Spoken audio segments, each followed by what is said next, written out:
Hello नमस्कार। तो कैसे हो आप सभी। स्वागत है आप सबका आपके अपने YouTube channel him study group में।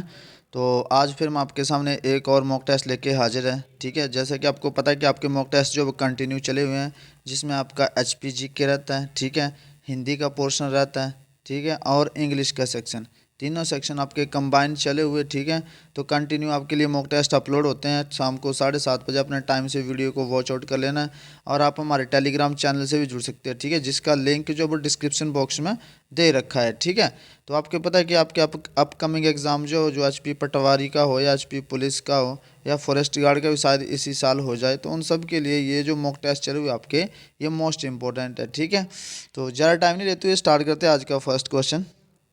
तो आज का फर्स्ट क्वेश्चन आपका कि भोरंज किस जिले की तहसील है।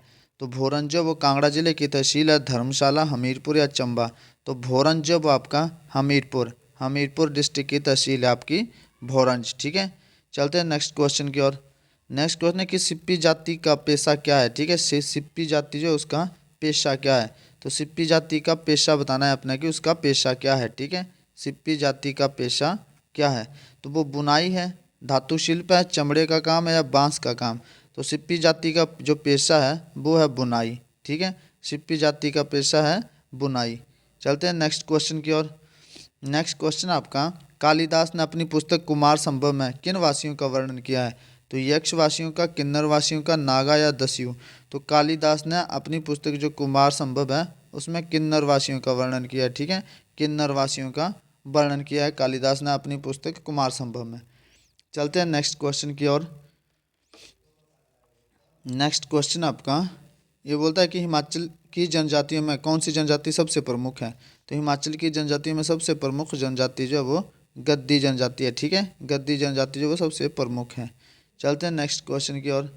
नेक्स्ट क्वेश्चन है कि किन्नर का क्या अर्थ है। तो किन्नर का अर्थ क्या है, सुंदर लोग, देवता, कैलाश या अश्वमुख वाले लोग।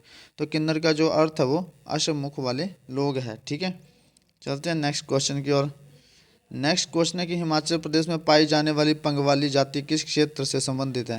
तो ये कुल्लू से संबंधित है, कांगड़ा से, पांगी से या मंडी से। तो पंगवाली जो है वो ये पाई जाती है पांगी में। ठीक है, अब पांगी आपका कहाँ पे है, चंबा में स्थित है। ठीक है, चलते हैं नेक्स्ट क्वेश्चन की ओर।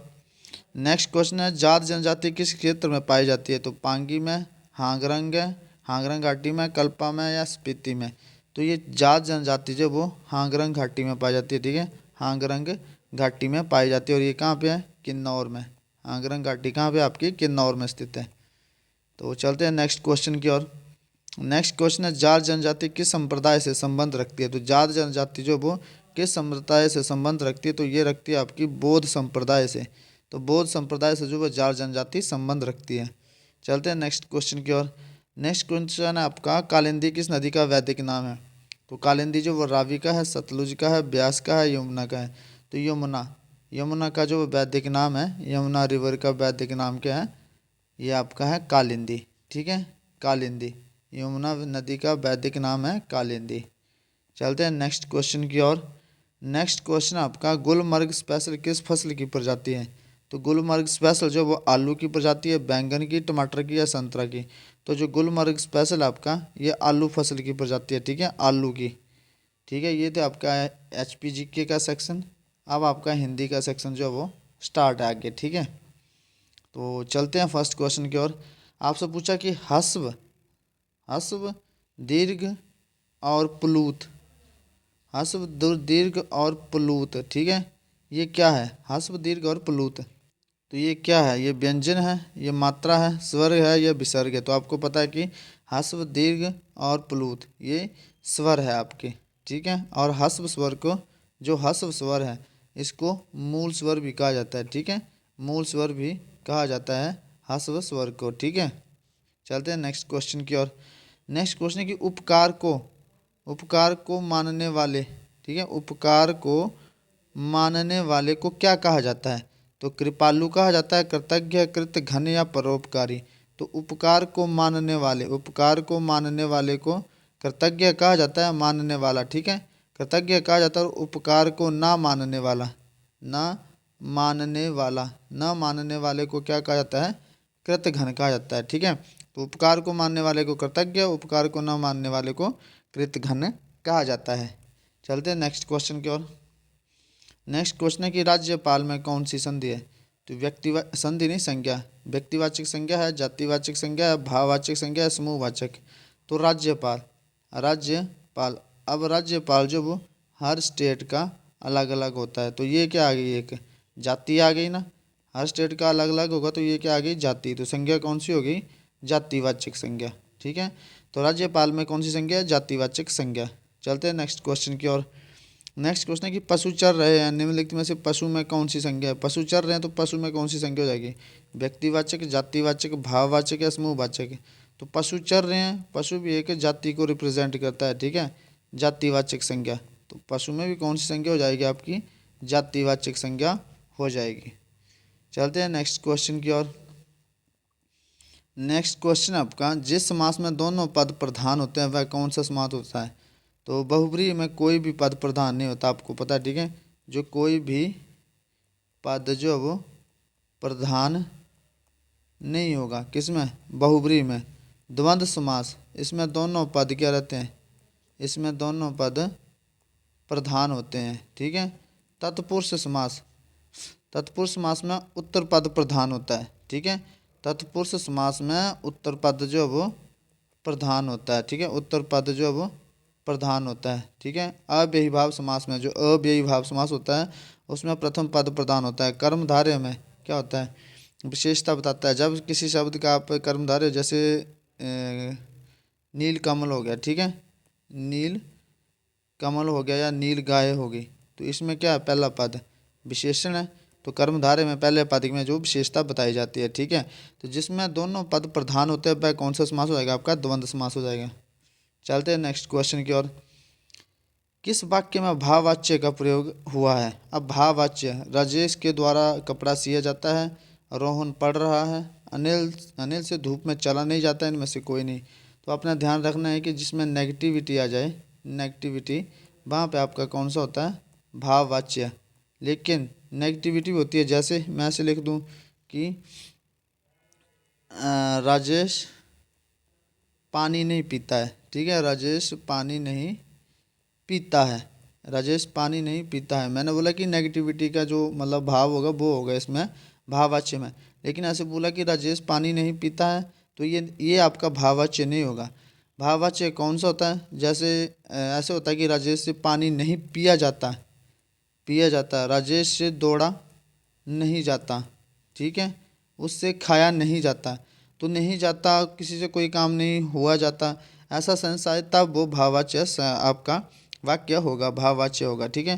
लेकिन राजेश पानी नहीं पीता तो इसमें ये भाववाच्य नहीं होगा। लेकिन ऐसे होता है, ये यही आपका कि अनिल से धूप में, जैसे राजेश से धूप में चला नहीं जाता या राजेश से खाना खाया नहीं जाता, तो वो आपका भाववाच्य हो जाता है।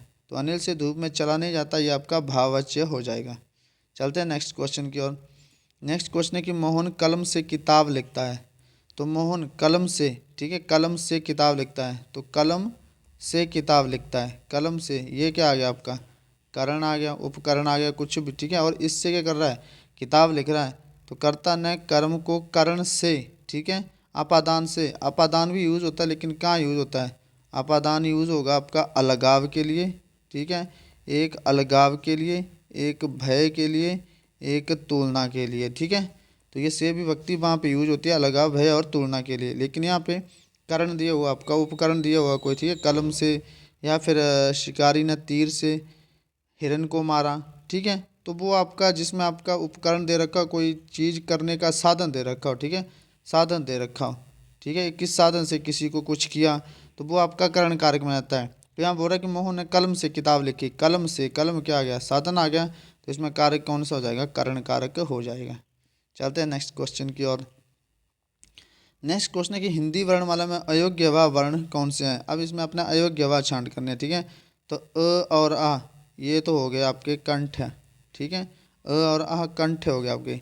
ई और ई, ये क्या हो गया आपकी, ये हो गया आपके कंठ तालव्य, कंठ तालव्य नहीं, ये ओनली तालव्य।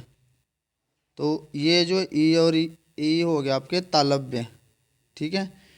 ए और ऐ, ये हो गया आपके कंठ तालव्य, ये हो गया आपके कंठ तालव्य। अ और आ, ये हो गया आपके अयोग वाह, ठीक है। और आ जाए वो कंठ, ठीक है। ई और ए आ गए तालव्य, ए और ए आए कंठ तालव्य, और ओ आ जाए आपके अयोग भा। इसके साथ ही आपको पता है कि व आपका क्या होता है, व आपका दंतोष्ठ्य हो जाएगा, ठीक है। वो आपका दंतोष्ठ्य हो जाएगा। फिर आपका ओ और औ ये हो जाएगा आपका कंठोष्ठ्य,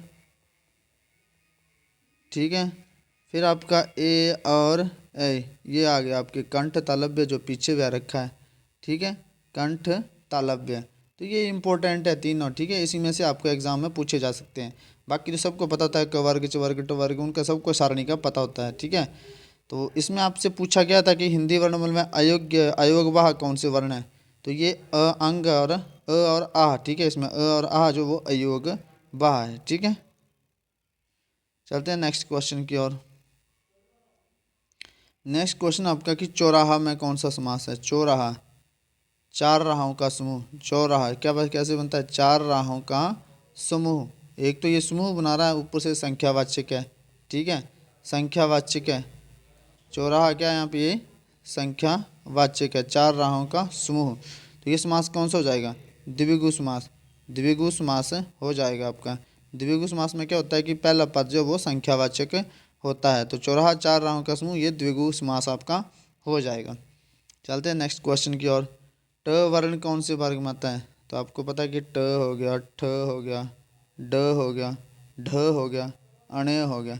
इनका वर्ग कौन सा है, ट वर्ग है। कौन सा वर्ग है, ट वर्ग में। और ध्वनियाँ कौन सी है, मूर्धन्य ध्वनियाँ है, मूर्धन्य ध्वनियाँ हैं। और इसमें और क्या क्या आता है, री आता है और श भी इसमें षटकोण वाला इसी में ही आता है मूर्धन्य ध्वनियों में, ठीक है। तो ट वर्ण कौन से वर्ग में आता है, ये ट वर्ग में आएगा। चलते हैं नेक्स्ट क्वेश्चन की ओर। अब आपका इंग्लिश का सेशन है। इसमें लिखा है कि throw this pen dash dustbin. तो कोई चीज़ आप थ्रो कर रहे हो, ये डस्टबिन है, ठीक है। थ्रो कर रहे हो, ये डस्टबिन है। तो आपको पता है कि मोशन में जा रही है चीज़, ठीक है, और जा किस रही है, डस्टबिन के अंदर जा रही है। तो आप क्या यूज़ करेंगे, इन, नन, ऑन या इनटू। अगर कोई चीज़ इसके अंदर ही हो, पहले से ही अंदर हो, ठीक है, पहले से ही अंदर हो, पहले से ही, जैसे ये इसके अंदर क्या है, पहले से कोई चीज़ अंदर है, तो इनका यूज़ होगा, ठीक है।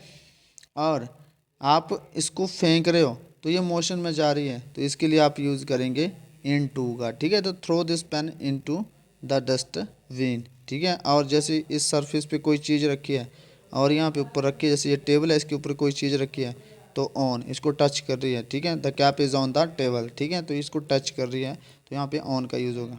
और इसमें throw this pen into the dustbin. चलते हैं नेक्स्ट क्वेश्चन की ओर। नेक्स्ट क्वेश्चन है सिंपल सा, मे आई कम इन, ठीक है।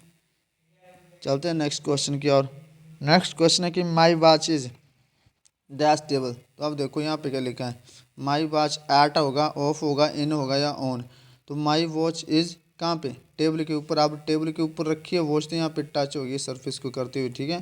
तो ये मान लो वॉच है, तो टच कर रही है तो आप यूज़ करेंगे ऑन का। तो my watch is on the table, क्या पर आ जाएगा यहाँ पे, my watch is on the table, table के ऊपर रखी है, ठीक है। चलते हैं नेक्स्ट क्वेश्चन की ओर। नेक्स्ट क्वेश्चन है कि you can see the doctor, you can see the doctor dash 8 AM and 12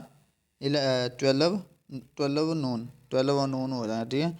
तो एट हो जाएगा, इन हो जाएगा या बिटवीन हो जाएगा या ऑन हो जाएगा। तो आपने ध्यान रखना है कि जहाँ भी एंड से पेयर बने तो उससे आगे क्या आता है, हमेशा बिटवीन। बिटवीन का पेयर हमेशा किससे बनता है, एंड से, ठीक है। बिटवीन का पेयर हमेशा एंड से बनेगा। तो you can see the doctor between 8 AM and 12 नून, ठीक है। चलते हैं नेक्स्ट क्वेश्चन की ओर। नेक्स्ट क्वेश्चन है कि ही इज़ ऑनरेबल है ये, ठीक है। ऑनरेबल HONOURABLE इकट्ठा ही था ये, ठीक है। तो HONOURABLE ठीक है, ऑनरेबल सम्माननीय पर्सन को, ठीक है। He is a honourable man in the locality. तो ये जो एक ऑनरेबल पर्सन है लोकेलिटी में, ठीक है, लोकल में मतलब। तो क्या भर जाएगा, ऑनरेबल है, इसको हॉनरेबल नहीं पढ़ते कभी भी, ठीक है। ये क्या ऑनरेबल पढ़ते हैं इसको, इसमें एच जो होता है साइलेंट होता है, ठीक है। तो आपका जो आर्टिकल है वो अकॉर्डिंग टू साउंड पे डिपेंड करता है, ना कि अल्फ़ाबेट पे। अल्फ़ाबेट पे तो ह आ रहा है, उसके अकॉर्डिंग तो ए आ जाता है, लेकिन यहाँ पे लिखा ही इज़ एन ऑनरेबल, पढ़ते हैं इसको, ठीक है, N honourable man in the locality, तो यहाँ पे एन हो जाएगा। चलते हैं नेक्स्ट क्वेश्चन की ओर। नेक्स्ट क्वेश्चन है मैन इज़ मॉर्टल, ठीक है, मैन इज़ मॉर्टल। तो आपका पता हो गया, मैन हो गया, वुमेन हो गया, ठीक है, मैन वुमेन, लाइफ, डेथ, ठीक है, नेचर, लिटरेचर, साइंस, ठीक है। ये सारे जो आपके, इनसे पहले आर्टिकल का यूज़ हम नहीं करते, जब आपकी नॉर्मल कंडीशन होती है, और पार्टिकुलर कंडीशन में आपका इन आर्टिकल का यूज ही कर सकते हैं। तो मैन इज़ मॉर्टल नॉर्मल से बात करेंगे, मनुष्य जो वो नश्वर है, तो है जो मनुष्य जो वो नश्वर है, जनरल सेंस में आपकी बात हो रही है, ठीक है। तो यहाँ पे नो आर्टिकल ये यूज हो जाएगा, मैन इज़ मॉर्टल। जैसे ऐसे लिखा है कि science is bone, science is bone, वरदान है, ठीक है, साइंस एक वरदान है। तो यहाँ पे द साइंस नहीं आ जाएगा, ए साइंस कुछ नहीं आएगा, ठीक है। तो क्योंकि ये नॉर्मल सिचुएशन में आपकी बात हो रही है, जनरल सेंस में बात हो रही है, तो man is mortal no article, इससे पहले जनरल सेंस में बात हो रही है। जैसे यहाँ पे लिखता हूँ मैं, dash water boil at 100 degree Celsius, ठीक है। तो सबसे सिंपल सी बात करेंगे तो water boil at 100 degree Celsius, water जो वो 100 डिग्री पे उबलता है, ठीक है। तो सिंपल सी बात हो रही है, तो यहाँ पे नो आर्टिकल यूज होगा, लेकिन ऐसे लिख दिया जाए यहाँ पे, dash water of this pond not fit for drinking, ठीक है, नॉट फिट फॉर ड्रिंकिंग। मैं ऐसे लिख दूँ इसको, the water of this pond not fit for drinking, ठीक है। तालाब, पॉन्ड होता है तालाब, ठीक है। तो इस तालाब का पानी जो पीने लायक नहीं है, तो आप क्या यूज़ करेंगे, पर्टिकुलर सेंस में बात करेगी तो the water of this pond not fit for drinking, क्यों पर्टिकुलर सेंस में बात करेगी, यहाँ पे क्या बोल रहा है, water boil at 100 degree Celsius, पानी जो वो 100 डिग्री सेल्सियस पे उबलता है, तो उबलता है, ये सब जनरली बात है। तो यहाँ पे नो आर्टिकल और यहाँ पे आर्टिकल, ठीक है। तो यहाँ पे क्या आ जाएगा, नो आर्टिकल। चलते हैं नेक्स्ट क्वेश्चन की ओर। नेक्स्ट क्वेश्चन आपका लास्ट क्वेश्चन है ये, ठीक है, आज का। तो यहाँ पे क्या भरा जाएगा, my elder brother is an MA whereas I am only BA। तो सिंपल सा आपने देखना, MA ए की साउंड आ रही है, तो आपको पता है आर्टिकल एन भरा जाएगा, ठीक है, ए की साउंड आ रही है तो एन भरा जाएगा, सिंपल सा था ये, ठीक है। तो ये था आपका आज का सेशन, आई होप आपको सेशन पसंद आया होगा, ठीक है। तो मिलते हैं नेक्स्ट सेशन में, तब तक के लिए जय हिंद जय भारत।